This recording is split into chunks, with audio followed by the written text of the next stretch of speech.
بادشاہ تھا.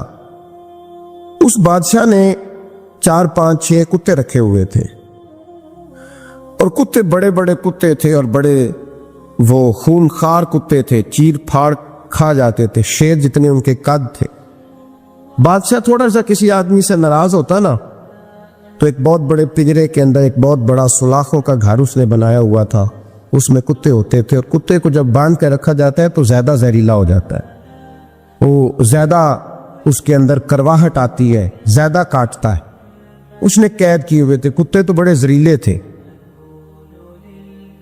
جس آدمی سے بادشاہ تھوڑا سا ناراض ہوتا نا تو وہ کتے کے آگے اس آدمی کو ڈالتا, کتے اس کو چیر پھاڑ کے کھا جاتے. یہ سزا تھی, لوگوں کو پتا تھا. بادشاہ کے وزیر نے بڑی خدمت کی بادشاہ کی, 35 سال تک نوکری کی. لیکن ہر سورج نے غروب تو نہیں ہوتا ہے نا, ہر چاند نے ڈلنا بھی ہوتا ہے. اب بوڑھا ہونے لگا, وہ جو مضبوط حافظہ تھا وہ کمزور ہونے لگا, ہلکی ہلکی غلطی. بادشاہ مزاج کا بادشاہ تھا, پر نہیں سمجھ میں آیا تو میں نے کہا کہ لوگ کہتے ہیں ہمیں کام پیارا ہے, چم نہیں. تو رشتہ وفا کا تھا ہی نہیں. وزیر سمجھنے لگا کہ اب نہ میں بھی غلطیاں کرنے لگا ہوں تو ایسا نہ ہو کسی دن میں بھی ان کتوں کا شکار ہو جاؤں. اس نے بادشاہ سے کہا کہ بادشاہ مجھے آہستہ آہستہ معذرت کرنے لگا, قدم ہٹانے لگا کہ مجھے چھٹی دے دی جائے, اب میں بوڑھا ہو گیا ہوں. لیکن اس نے کہا نہیں نہیں, جب تک میری طبیعت نہیں مانتی تم نہیں جا سکتے. مطلق العنان لوگ تھے. وزیر خاموش ہو گیا, پریشان رہنے لگا, غلطی ہو گئی یہ تو پھینک دے گا. ایک تجویز اس کے ذہن میں آئی. وہ جو پنجرے, کتوں کے پنجرے پر محافظ بیٹھا تھا نا, جو ان کو کھانا ڈالتا تھا, روٹی ڈالتا تھا, گوشت دیتا تھا, اس کو ایک دن کہنے لگا یار تیری ڈیوٹی ہے سارا دن کتوں کو کھانا دینے کی, گوشت دینے کی, تو 2 4 دن ڈیوٹی مجھے نہیں دیتا؟ تو لے لے, میں تو پہلے پریشان ہوں, سارا دن ان کی دیکھ بھال کرتا ہوں. اس نے کچھ تھوڑا سا گوشت لیا, پنجرے کے باہر کھڑے ہو کے کتوں کو ڈالا. اگلے دن تھوڑی روٹیاں لے آیا, کتوں کو ڈالی.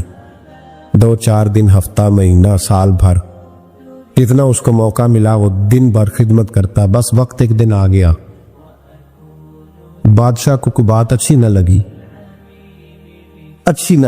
اس نے کہا اس بڈھے کو اٹھاؤ اور ڈالو کتوں کے پنجرے میں. ساری زندگی یہاں رہا, اسے ابھی تک نہیں پتا چلا میرے مزاج کا. جب اٹھا کے پنجرے میں ڈالا نا تو بجائے اس کے کہ کتے اسے کاٹ کھاتے, وہ اس کے پیر چومنے لگے. وہ پیر چومنے لگے, ہاتھ چومنے لگے, چاٹنے لگے. تو بادشاہ سامنے کھڑا تھا نظارہ دیکھنے کو کہ چیر پھاڑ کرتے تو خوش ہوا کرتا تھا, خونخوار درندے جیسی اس کی طبیعت ہو گئی. جب دیکھو پیار کر رہے ہیں تو بادشاہ وزیر سے کہنے لگا یہ کیا ہے؟ تو وزیر رو پڑا, کہنے لگا تو سیاستدان تھا تو میں بھی سیاستدان تھا, ساری زندگی سیاست کی لیکن دنیا داروں کے ساتھ رہا, تو انجام یہ ہوا کہ مجھے اس پنجرے میں ڈال دیا گیا. دیکھ تو بہت بڑا سیانہ تھا اور میں بھی سمجھدار تھا, وزیر رہا, لیکن ہمارا روح کا رشتہ نہ بن سکا. ارے ہم سے تو یہ کتے ہی اچھے نکلے. تیری 40 35 سال خدمت کی تو نے کتوں کے آگے ڈال دیا. انہیں تو چند مہینے روٹی ڈالی ہے, میرے وفادار ہو گئے. چند مہینے روٹی, جنہ تنا وچ عشق نہ رچیا کتے او نہ تھی چنگے. جنہ تنا وچ عشق نہ رچیا کتے او نہ تھی چنگے. مالک دے کر راکھی کر دے صابر بھوکے ننگے. حضور نے فرمایا آؤ میں تمہیں پچھلے زمانے کے ایک ایماندار نوخیز ولی اللہ کی بات سناؤں. پچھلے زمانے, حضور نے فرمایا پچھلے زمانے میں ایک بادشاہ جادو کے زور پہ حکومت کرتا. جب وہ ایک جادوگر اس نے رکھا ہوا تھا تو جادوگر اس کو جادو بتاتا, وہ جادو کے زور پر حکومت کرتا. جادوگر بوڑھا ہو گیا تو کہنے لگا بادشاہ کوئی نوجوان میرے پاس بھیج دے, اب میں بوڑھا ہو گیا ہوں, میرا پتہ کوئی نہیں کب مر جاؤں. ایک نوجوان کی ڈیوٹی لگائی, بڑا زیرک سمجھدار, اپنے رعایا میں سے چن کے جو ذہین فطرت مزاج بچہ تھا وہ اس نے لگایا. اللہ کے محبوب علیہ الصلوۃ والسلام فرماتے ہیں بچہ جادو سیکھنے لگا, وقت گزرنے لگا. بچہ جب جادو سیکھنے جاتا تو رستے میں ایک راہب بھی تھا جو انجیل جانتا تھا. وہ اللہ اللہ سکھاتا, لوگوں کو حضرت عیسیٰ علیہ السلام کی تعلیمات سے آگاہ کرتا. اس نے دیکھا کہ یہاں بھی لوگ اکٹھے ہیں تو وہ بچہ اس راہب کے پاس بھی اس میں بیٹھنے لگا. اب جب اس کے ساتھ اس کی گفتگو بڑھنے لگی تو اس کو باتوں میں لذت آنے لگی. اس نے راہب نے پوچھا کہ تو کون ہے اور کس طرح سے آیا ہے, کیا تیرا معاملہ ہے؟ اس نے کہا جی میں جادو سیکھنے جاتا ہوں, آپ کی باتیں مجھے بڑی اچھی لگتی ہیں. اس نے کہا دین سیکھ. جادو سیکھنے والے کافر ہو جاتے ہیں, قرآن و حدیث سیکھنے والوں کو اللہ کامل ایمان عطا فرماتا ہے. فرمایا یہ سیکھ. بچہ بیٹھنے لگا, اس کے پاس آنے لگا, باتیں دل میں گھر کرنے لگی. ایک وقت آیا کہ مسلمان ہو گیا. اور مسلمان کیسے ہوا؟ بچہ کہتا ہے میں تجربہ کر کے ہوا. اب میں تھوڑا سا وقت جادوگر کے پاس بھی جاتا اور باقی سارا وقت وہاں بیٹھ پاتا. میں ایک دن جا رہا تھا تو رستے میں اژدہا تھا, بہت بڑا سانپ تھا, رستہ روک کے کھڑا تھا. یہ حضور نے بیان کی حدیث. نبی پاک صلی اللہ علیہ وسلم فرماتے ہیں بچہ کہتا ہے کہ رستے کے اندر سانپ ہے, رستے بند ہے, لوگ چھتوں درختوں پہ چڑھے ہیں, راش ہے. کہتے چھوٹا سا روڑا میں نے اٹھایا تو میں نے کہا اللہ اگر جادوگر سچا ہے تو اسے مار دے. چھوٹا سا روڑا میں نے پھینکا, اژدہا کوئی نہ مرا. پھر چھوٹا روڑا اٹھایا, میں نے کہا اللہ اگر وہ عالم سچا ہے تو اسے مار دے. اب جب میں نے روڑا مارا تو اژدہا مر گیا. میرے اندر سے گواہی آئی نہیں دین کی باتیں سچی ہے, نہیں قرآن کی باتیں اسلام سمجھانے کے لیے عرض کر رہا ہوں. اگرچہ اس دور میں انجیل اللہ رسول کی باتیں اچھی ہیں. کہتے میں مسلمان ہو گیا. اب میں نے راہب کے پاس ہی رہنا شروع کر دیا, جادوگر کے پاس چھوڑ دیا. اس بچے نے آنا. بادشاہ پوچھتا کہاں زیادہ وقت گزارتے ہو تو بات گول کر دیتا. وقت تیزی سے بڑھنے لگا. اللہ نے اس نوجوان میں طاقت پیدا کر دی. اب وہ اس کے اندر نا اللہ نے توانائی روحانیت پیدا کر دی. ابھی جوان ہے, 14-15 سال عمر ہے. اللہ نے اب جو بیمار بھی آتا وہ دعا کرتا تو اللہ صحت عطا کر دیتا. جو بھی آتا. بادشاہ کا ایک درباری تھا, بادشاہ کو پنکھا جلتا تھا, وہ اندھا ہو گیا. کوئی ایسی تکلیف آئی کہ نابینا ہو گئے, بڑے علاج کرائے, شفا نہیں ہوئی. کسی نے اس بچے کا پتہ بتایا کانوں میں. اس کے پاس گیا تو بچہ کہنے لگا شفا تو ہو جائے گی پر کلمہ پڑھنا پڑے گا, مسلمان ہونا پڑے گا. جس پیغمبر کا میں غلام ہوں تجھے بھی بننا پڑے گا, دین پہ عمل کرنا پڑے گا, اللہ شفا دیتا ہے. اس نے کہا تو مجھے کلمہ پڑھا, مجھے شفا دے, میں تیار ہوں. اس نے کہا شفا تو اللہ دیتا ہے. اس نے اللہ تبارک و تعالیٰ کا ذکر کر کے دعا مانگی. یہ مسلم شریف میں حدیث ہے, طبرانی میں موجود ہے. اللہ نے اسے شفا دی, اس نے کلمہ پڑھنا شروع کر دیا. یہاں ایک نقطہ لکھا ہے ہمارے علماء نے, کہتے ہیں جب اللہ ولایت عطا کرتا ہے نا تو یہ سفید بالوں والے کا حصہ نہیں ہوتی. اگر جوانی میں کوئی آدمی توبہ کر کے تصوف کے رستے پہ چلتا ہے تو سب سے زیادہ ولایت اللہ اسے عطا فرماتا ہے. سب سے زیادہ ولایت اس کے پاس ہوتی ہے. ابھی اس کے بال کالے ہیں, چڑھتی جوانی ہے, دعا کی تو اللہ نے, اور حدیث پاک میں موجود ہے کوڑے آتے تو شفا یاب ہو جاتے, اندھے آتے تو شفا یاب, برس والے آتے تو اللہ سے دے. جوان ہے. بادشاہ کے پاس وہ واپس گیا, وہ جو آدمی جس کی آنکھیں ٹھیک ہوئی تھی. بادشاہ نے پوچھا کہ کیسے شفا ملی؟ تو کہنے لگا میرے رب نے شفا دی ہے. بادشاہ سجدے کراتا تھا, اپنے آپ کو منواتا تھا معاذ اللہ. کہنے لگا میرے علاوہ کون رب ہے؟ اس نے کہا وہی رب ہے جس نے تجھے پیدا کیا ہے, اور وہی رب ہے جس نے مجھے اندھے کو آنکھیں دی ہیں, وہی ہے میرا مالک. کہا اچھا تو مجھے نہیں مانتا؟ کہا نہیں میں اپنے رب کو مانتا ہوں. بادشاہ نے اسے سزا دی, ستایا. اس نے بچے کا پتہ بتایا. پھر بچے کو بلا کے ستایا تو اس راہب کا پتہ بتایا. راہب بھی قتل ہو گیا, نابینا بھی قتل ہو گیا.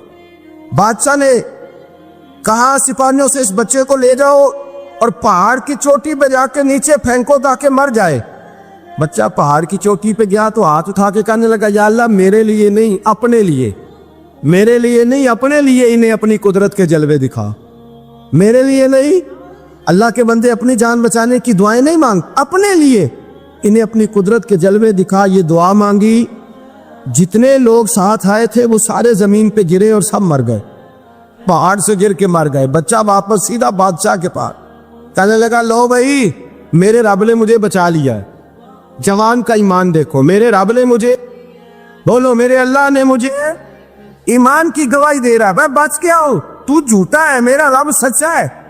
اس نے کہا لے جاؤ اس کو دریا میں, کشتی میں بٹھاؤ, بیچ دریا کے جا کے دھکا دے دو.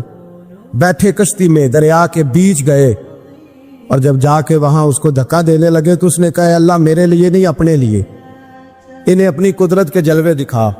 بس ایک طوفان سا آیا, جتنے سپاہی ساتھ آئے تھے ڈوب کے مر گئے. وہ بچہ اٹھا اور سیدھا تیر بادشاہ کے پاس, اسی کے پاس کہنے لگا لو بھائی میرے رب نے مجھے بچا لیا ہے, تیرے پاس آیا ہوں. وہ کہنے لگا تو کیا مصیبت میرے گلے پڑ گئی ہے, کیسے جان چھوٹے گی؟ تو بچہ کہنے لگا اگر تو مجھے باندھے درخت کے ساتھ اور سارے ملک کو بلائے, لوگوں کو اکٹھا کرے, پھر تو مجھے تیر مارنا, میں تجھے بتاؤں گا کیسے مارنا ہے, میں مر جاؤں گا. اللہ کا بندہ نوجوان, ایمان دیکھو, مرنے کے طریقے بتا رہا ہے. میں تجھے بتاؤں گا میں کیسے مروں گا. یہ بات کہی, بادشاہ نے سارا مجمع جمع کیا, ملک سارا باہر آ گیا, درخت کے ساتھ باندھ دیا. کہنے لگا بھائی لوگوں یہ مجھے مارنا چاہتا تھا, مار نہیں سکا, اب میں اسے بتانے لگا ہوں کہ میں کیسے مروں گا. اسے کہو جب تیر مارے تو صاحب میرے رب کا نام بھی لے, میں اپنے رب کے نام پہ جان دوں گا, ایمان کی پختگی میں اللہ کے نام پر جان دوں گا. اسے کہو رب کے نام پہ مارے, مر جاؤں گا. بادشاہ نے اللہ کہہ کے تیر مارا, پیشانی میں لگا, بچے کی روح پرواز کر گئی. جتنا مجمع کھڑا تھا سارا کلمہ پڑھ کے مسلمان ہو گئے, سارے مسلمان ہو سارے. میرے رسول پاک سید عالم صلی اللہ علیہ وسلم نے نوجوانوں کو بتایا جب تمہارے اندر ایمان کی قوت آئے گی تو اللہ تمہاری مدد کرے. فرمایا وہ نوخیز ولی تھا, ابھی جوان رانا تھا, ابھی اس کی پیشانی پر جوانی کے آثار تھے, لیکن اسے اللہ کو راضی کیا, رب کریم کو راضی. ولایت کا مطلب بڑھاپا نہیں, ولایت کا مطلب وہ نہیں کہ جب بڑا لمبا وقت گزر جائے تو پھر آدمی آئے کہ نہیں ہم کیا کرنا ہے, اب مسجد ہی ہے, اب اس کے علاوہ گزارا ہی کوئی نہیں. تو اس وقت کا آنا اللہ کی بارگاہ میں قبول تو ہے, لیکن شاباشی اسی کو ملتی ہے جو جوانی کے وقت آئے, جو عین اس وقت آئے جو وقت میرے رسول پاک علیہ السلام کے غلام عبداللہ ابن عمر, حضرت عبداللہ ابن عمر رضی اللہ تعالیٰ عنہ فرماتے ہیں کہ میں نکلا, مجھے سفر کے لیے جانا تھا, تو تھوڑی سی کھجوریں, تھوڑا سا سرکہ, ایک شہد کی بوتل, چیزیں میں نے سفر کے لیے ساتھ رکھ لی. میں جب مدینے سے باہر صحرا میں نکلا نا تو رمضان نہیں تھا, غیر رمضان تھا. میں نے ایک نوجوان کو دیکھا بکریاں چرا رہا, بکریاں چراتا. اے جوان, آپ فرماتے ہیں اس کا چہرہ بڑا نورانیت والا, گرد پڑی ہوئی پر بڑا حسین. فرماتے ہیں میں نے اس کو کہا کہ آ جاؤ کھانا کھا لو, روزے بھی نہیں تھے. کہنے لگا نہیں میں نے روزہ رکھا ہوا ہے. فرماتے ہیں میں نے کہا پتہ کروں کہ نیرا نیک ہی ہے کہ پرہیزگار بھی ہے. نیک وہ ہوتا ہے جو نماز پڑھے روزہ رکھے, پرہیزگار وہ ہوتا ہے جو گناہ سے بچے, وہ پرہیزگار ہوتا ہے. کہا پتہ کروں پرہیزگار بھی ہے کہ نہیں. کہتے میں قریب گیا تو میں نے جا کے اس کو کہا بھائی تیری بکریاں بڑی پیاری ہے, میرا دل کرتا ہے کہ بکری مجھے دے دو. کہتے وہ جوان, غربت بھی پریشانی بھی, پر دامان توکل کی یہ خوبی ہے کہ اس پر پابند لگے ہوتے ہیں, دھبے نہیں ہوتے. غربت ہے, کہا جناب ایک بکری دے دو. آنے لگا جناب بکریاں میری نہیں, بکریوں کا مالک کوئی اور ہے. کہتے میں نے آزمانے کے لیے کہا کہ بکریوں کے مالک کو کہنا ایک بکری بھیڑیا لے گیا ہے, کہہ دینا بھیڑیا لے گیا ہے. تو کہتے اس نے میری طرف دیکھا, گرد سے اس کے بال لٹے ہوئے, آنکھوں میں روشنی, چہرے پہ اطمینان, لب و لہجے میں ایمان کی طاقت.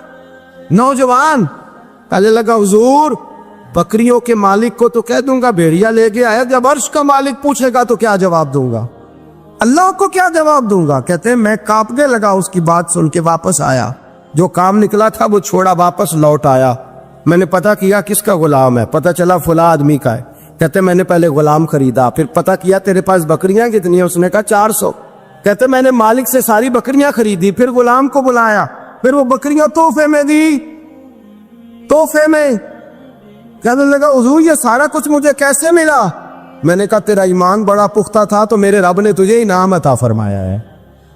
داتا گنج بخش علی اجمیری رحمت اللہ علیہ, جسٹس امیر علی داتا صاحب کی سیرت لکھتے ہیں. وہ کہتے ہیں کہ یہ جو بھاٹی دروازہ ہے نا, داتا صاحب کے عقیدت مندوں نے اس کا نام اجویری دروازہ رکھ دیا. وہاں بھٹی قوم رہتی تھی, شور ہو گیا. راجہ جے سنگھ سربراہ تھا لاہور کا, اسے شکایت لگائی گئی کہ آج اگر اجویری نام پہ دروازہ ہے تو کل اور ناموں پہ بھی دروازہ ہوگا. لوگوں نے آ کے اس کو راجہ کو شکایت کر دی کہ جناب دیکھیں جی انہوں نے اجویری نام رکھ دیا ہے. اب یہ جہاں جو عقیدت مند سے نا جی داتا صاحب کے, وہ بھی تیار ہو گئے کہ بھئی ہمارے بزرگ وہاں آتے جاتے. داتا صاحب عصر کی نماز پڑھ کے باہر آئے, کیا مسئلہ ہے بھائی؟ کہا جناب یہ بھٹی قوم زمانے سے آباد ہے، اس کا نام بھاٹی دروازہ ہے، آپ کے عقیدت مند کہتے ہیں اجمیری دروازہ رکھنا ہے۔ تھاتا صاحب ہنس پڑے اور پہلے تو نظر اپنے عقیدت مندوں پہ ڈالی، فرمانے لگے پتر تختیاں بدلنے سے انقلاب نہیں آیا کرتے، پٹیاں بدلنے سے لوگ ٹھیک ہوں گے۔ فرمایا اگر تمہارے اندر طاقت ہے تو ہندوؤں سکھوں کے دل بدلو تاکہ یہ محمد عربی کے غلام بن جائیں۔ یہ تختیاں بدلنے کا کیا معنی ہوگا؟ پھٹیاں بدلنے سے تم لوگوں کو تبدیل کر دو گے کہ تختی بے نام آ گیا؟ اور پھر آپ فرمانے لگے سرے سے بات ہی غلط ہے، کیا ضرورت تھی تمہیں اجمیری دروازہ نام رکھنے کی جب یہ بنایا بھٹی قوم نے، لگایا بھٹی قوم نے، رہتی بھٹی قوم ہے، تو بھاٹی دروازہ ہی نام سے رہتا ہے، خبردار کسی نے اجمیری دروازہ کہا۔ داتا صاحب یہ کہہ کے اندر آ گئے، اپنے مریدوں اور اپنے نام کے خلاف فیصلہ دے کے کرے نا تھوڑی جرتیں آج بھی کوئی ایک تو ہو جو اپنا نام پیچھے کرے۔ حضرت داتا صاحب رحمت اللہ علیہ اپنا نام پیچھے کر کے عقیدت مندوں کے خلاف فیصلہ دے کے اندر آ گئے۔ رات گزر گئی، لوگ بڑے مد و جزر میں تھے، سویرے کیا ہوگا؟ صبح راجا جے سنگھ بھی آیا، 150 آدمی بھٹی قوم کا اور آیا، سارے کے سارے مدینے والے کا کلمہ پڑھ کے مسلمان ہو گئے۔ ہم جو کرنے جا رہے ہیں، جو بوجھ ہم نے ناموں کے اوپر ڈال دیا ہے اور جس طرز سے ہم آگے بڑھ رہے ہیں، یہ کوئی آگے جانے والا طریقہ تو نہیں ہے نا۔ آپ لوگوں کو اپنی گفتگو کے جلال سے جیتیں گے؟ آپ کا کردار، آپ کا اخلاق، آپ کی وفاداری، آپ کی معاملہ فہمی، آپ کا حق پہ ہونا، آپ کا سچ بولنا، آپ کے ہاتھوں میں عدل کا ترازو ہونا، یہ لوگوں کو آپ کے قریب کرتا ہے۔ لوگ کبھی بھی آپ کی شخصیت کے سحر میں مبتلا نہیں ہوتے، لوگ جب بھی مبتلا ہوتے ہیں وہ آپ کے کردار کے حسن میں مبتلا ہوتے ہیں۔ اگر آپ روحانی طور پر بیمار ہوں، آپ کے اندر حسد کی بیماری لگ جائے، تو حسد کا سادہ ترجمہ کریں، پنجابی ترجمہ کریں، اپنی زبان میں ترجمہ کریں تو حسد کا معنی جلنا ہے۔ تو جس بندے کا اندر جل رہا ہو وہ سکون میں ہوتا ہے۔ اندر آگ لگی ہو حسد کی تو وہ بندہ قرار پائے گا۔ بہت بڑی بیماری ہے، لوگ کہتے ہیں پتہ نہیں مجھے کیا ہے، پتہ ہے آپ کو پر آپ توجہ نہیں کر رہے۔ تکبر ایک بیماری ہے۔ تکبر والا بندہ دل کی جگہ روڑا رکھ لیتا ہے، پتھر، تو اندر بندے کا سخت ہو جائے۔ وہ ہمارے ہاں لوگ کہتے ہیں کہ میری نا ٹانگوں میں بڑی درد ہے، تو پنجابی کہتے ہیں کھلیاں پہ گئی ہیں۔ وہ کیا ہے جی؟ کہتے ہیں سخت ہو گئی ہیں ٹانگیں، چلا نہیں جاتا۔ ٹانگیں سخت ہو جائیں تو گزارا نہیں ہوتا، تو دل سخت ہو جائے تو۔ اب میری بات کو سمجھیں، ہمارے اندر نا بیماریاں ہیں، ہم وہ کڑتے رہتے ہیں، وہ جلتے رہتے ہیں، وہ تکبر میں آ جاتے ہیں، عداوت ہے، بغض ہے، کینہ ہے، ماننے کو تیار نہیں ہوتے۔ دنیا میں یہ سارے لوگ کہہ رہے ہیں کہ مجھ سے حسد ہو رہا ہے، یہ کوئی بھی نہیں کہہ رہا کہ میں کر رہا ہوں حسد۔ تو اگر سب سے ہو رہا ہے تو وہ بندہ کہاں ہے جو کر رہا ہے؟ سب کہتے ہیں کہ بڑا تکبر آ گیا جی لوگوں میں، تو وہ لوگ کدھر ہیں جی جو تکبر کر رہے ہیں؟ وہ بھی، اس کو بھی تو ماننا چاہیے نا میں کرتا ہوں۔ تو یہ ساری بیماریاں، جسمانی، بلڈ پریشر، شوگر اور ہیپاٹائٹس اور معاذ اللہ کینسر، اور یہ سب بیماریاں روحانی بھی جسمانی بھی، تو یا اللہ جائیں کدھر؟ فرمایا وَنُنَزِّلُ مِنَ الْقُرْآنِ مَا هُوَ شِفَاءٌ وَرَحْمَةٌ لِّلْمُؤْمِنِينَ۔ فرمایا میں نے جو تمہیں قرآن عطا فرمایا ہے نا، تو اس میں مومنوں کے لیے شفا بھی ہے اور رحمت بھی ہے۔ یہ تمہاری تمام بیماریوں کی شفا ہے، اس میں تمام بیماریوں کی۔ ہم مریض ہیں، ہماری کل شفا قرآن پاک کے ساتھ وابستہ، اور اگر صحیح طبیب تک بندہ نہ جائے تو پھر وہ ساری زندگی بیچارہ الجھا رہتا ہے، اسے کامیاب علاج میسر نہیں آتا۔ اس میں جسمانی، حضرت عائشہ صدیقہ رضی اللہ تعالیٰ عنہ فرماتی ہیں میں نے نبی پاک صلی اللہ تعالیٰ علیہ وآلہ وسلم کو نا مرض وصال تک دیکھا ہے، حضور کے وصال تک، کہ حضور قرآن پاک کی آخری 2 سورتیں پڑھ کے سورت فلق اور ناس اپنے ہاتھوں پہ پھونکتے تھے، پھر جسم پہ ملتے تھے۔ قرآن پاک میں شفا ہے۔ اب تو لوگوں نے دم درود کو نا اس کو بڑا ہلکا سا کام سمجھ لیا۔ ویسے بھی یہ عاملوں کے ہتھے چڑھ گیا، ملنگوں کے ہتھے چڑھ گیا، کاروبار بن گیا، تجارت بن گئی۔ ورنہ قرآن پاک کی آیات پڑھی جائیں تو حضور نے فرمایا سورہ فاتحہ میں شفا ہے، اس میں کرم ہے، یہ چیزیں جو بڑی ہمارے لیے سود مند تھی، فائدہ مند تھی، ہم چھوڑ گئے۔ ایک بڑی خوبصورت حدیث ہے، سنیے گا۔ حضرت ابو سعید خدری رضی اللہ تعالیٰ عنہ حدیث کے راوی ہیں، بخاری میں موجود ہے۔ ارشاد فرماتے ہیں کہ ہم ایک سفر پہ تھے، واپس آ رہے تھے، ایک جگہ رات کو قیام کیا، سونا تھا، بستی تھی۔ بستی کے لوگوں نے نہ کھانا پوچھا نہ پانی پوچھا، کوئی ضیافت نہیں کی۔ آدھی رات کا وقت آیا تو ایک بندہ دوڑا دوڑا آیا، کہنے لگا ہمارے سردار کو بچھو نے کاٹ لیا ہے، تم میں سے کوئی بندہ دم درود کر لیتا ہے؟ تو ایک صحابی کہنے لگے کر تو لیتے ہیں، پر تم نے چونکہ ہمیں کھانا پانی تک نہیں پوچھا، تم اگر دم کراؤ گے تو مفت نہیں کریں گے۔ بخاری پڑھ رہا ہوں، پیسے لگیں گے۔ کتنے پیسے؟ بکریوں کا ایک ریوڑ پورا۔ شارحین نے لکھا ہے 40 بکریاں۔ کنے دما دیاں؟ او بھائی اس سے کوئی بندہ جواز نہ لے کہ پیسے لینے جائز ہیں، اس سے جواز نہ حاصل کرے۔ آپ بات کو سمجھیں، پس منظر کیا ہے؟ پانی تک نہیں تم نے پوچھا۔ کچھ لوگوں کا علاج ہوتا ہے، انہوں نے کہا پیسے لیں گے دم کر دیں گے۔ صحابی نے کہا، حضرت ابو سعید خدری رضی اللہ تعالیٰ عنہ فرماتے ہیں وہ چونکہ تنگ تھے، بچھو کاٹ گیا، اور سردار کو کہا چل تو صحیح نا۔ وہ صحابی گئے، سورہ فاتحہ پڑھ کے دم کیا، اور حدیث بخاری سے میں آپ کو دکھاؤں گا۔ لوگ کہتے ہیں دم کدھر سے آ گیا؟ بخاری پڑھ رہا ہوں، صحیح بخاری۔ شفا تو اللہ نے دینی ہے نا، رب کریم نے شفا دے دی۔ بکریاں لے لیں، آ گئے جہاں آرام کر رہے تھے اس جگہ۔ صحابہ میں اختلاف ہو گیا، کچھ کہنے لگے بکریاں لینی چاہیے تھی، کچھ کہنے لگے نہیں لینی چاہیے تھی۔ حضرت ابو سعید خدری رضی اللہ تعالیٰ عنہ فرماتے ہیں پھر ہم نے فیصلہ کیا چپ کر کے سو جاؤ، صبح حضور کی بارگاہ میں جائیں گے۔ اگر کریم نے کہا لینی چاہیے تھی پھر تو موج بن گئی، اور اگر کہا نہیں لینی چاہیے تھی تو بکریاں ہانک کے واپس کر دیں گے۔ مسئلہ کیا ہے؟ کہتے ہیں صبح گئے حضور کی بارگاہ میں، جا کے مسئلہ عرض کیا، یا رسول اللہ انہوں نے بھی پانی کوئی نہیں پوچھا تھا، ہم نے بھی کہا دم کریں گے تو پیسے لیں گے، تو ہم نے یہ بکریاں لی ہیں۔ شارحین لکھتے ہیں 40 تھی شاید۔ تو یا رسول اللہ اب کیا کریں؟ حضور مسکرانے لگے۔ جس کے گچھے سے لچھے جڑے نور کے، ان ستاروں کی نزہت پہ لاکھوں سلام، اور جس کی تسکین سے روتے ہوئے ہنس پڑے، اس تبسم کی عادت پہ لاکھوں سلام، اور ان کی باتوں کی لذت پہ بے حد درود، ان کے خطبے کی ہیبت پہ لاکھوں سلام۔ حضور مسکرانے لگے اور مسکرا کے پوچھا اچھا پڑھا کیا تھا؟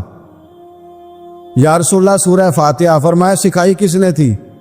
کہا یا رسول اللہ آپ نے۔ فرمایا پھر آدھی بکریاں میری ہیں آدھی تمہاری ہیں، اور میرا حصہ نکالو نا بھائی۔ تو قرآن پاک میں شفا ہے، قرآن حکیم میں بڑے سے بڑا مجرم ہو، کافر ہو، فاسق ہو، ایک حدیث مشکات میں موجود ہے، اس کو آپ نے دل پہ لکھ لینا ہے چونکہ معاملہ دل کا ہے۔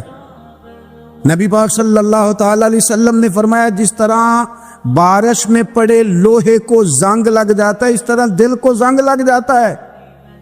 تو کہتا ہے میں بور ہو رہا ہوں پتہ نہیں کیا ہے، اور زنگ لگ گیا دل کو۔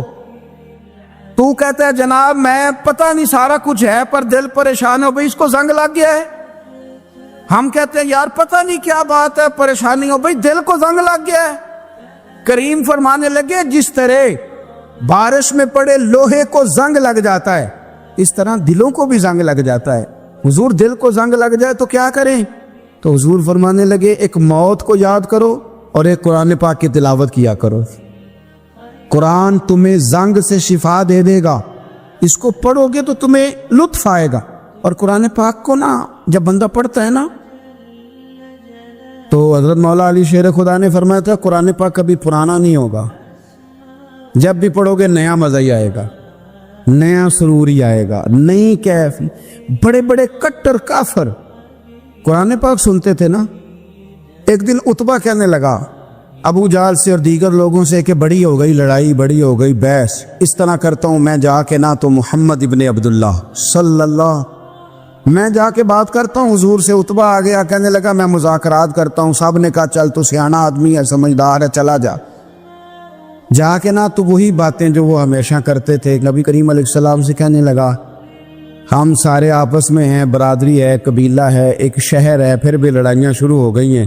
جو آپ کا کلمہ پڑھتے ہیں وہ الگ ہو گئے، جو ہمارے معاذ اللہ طریقے پہ ہیں وہ الگ ہیں، تو کوئی بات چیت نہ کر لیں بیٹھ کے۔ تو حضور نے فرمایا کرو نا۔ کہنے لگا اگر آپ سرداری چاہتے ہیں تو ہم دیتے ہیں، اور اگر آپ